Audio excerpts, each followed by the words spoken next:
I just free up. This is loose. So if you see when I push on it, see how that indents here?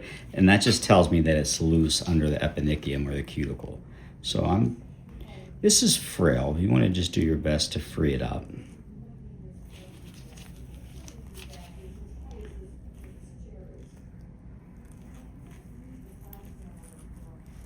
And it's really loose. See how that easily went in there, and I'm all the way under the cuticle there. Doesn't mean anything, it's just part of what we would expect it to be loose. So I usually free up enough that I know I can get this in, Pooja. And then his nail's soft, so it's not coming out in one piece, but there you can see, that's what you're looking for. If you don't see that little triangular groove in the corner, or not groove, triangular portion in the corner, you probably missed it. And you'll see, I always roll from the corners. These aren't real strong hemostats. They're small.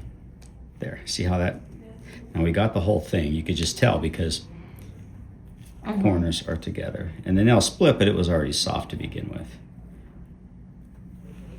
And then usually, these little areas like this, they'll tear at the point of least resistance. So you won't damage anything. It's just kind of the way that it forms and it grows on there. So I always get those off. Just free. Yeah, it was loose in there. Okay. And then we'll do the same thing. We'll do 3 applications of phenol. Now, some people, when they do these, they alternate corners. So you want to try to get more in the corners because that's where the spicules usually will reoccur, or you'll get some growth from the corners. So what some surgeons will do is leave a portion on the side, or not leave the applicator on this side and do their 30-second there. And then if they're doing another toe, when they come back to the next time, they'll leave it in this corner. So they just alternate.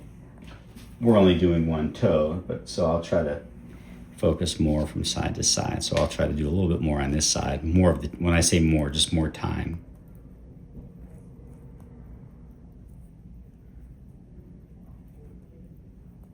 So what I've noticed is you don't do because we were taught to do the saline irrigation after. Is there a reason that you don't prefer it?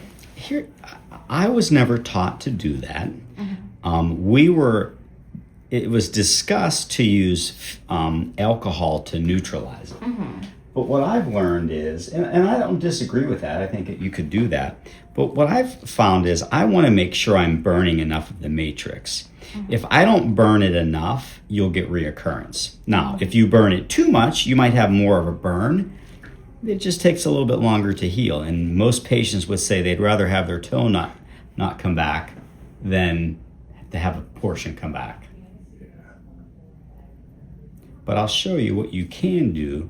So instead of rinsing it with alcohol, and Eric and I have discussed this, and Eric's more of the chemist when it comes to this, but Eric will say that this doesn't stop the effects, it just neutralizes it so that it's still, the effects are still there. But sometimes I'll just wipe a little bit of the perimeter off and then leave what's under the area to continue to work.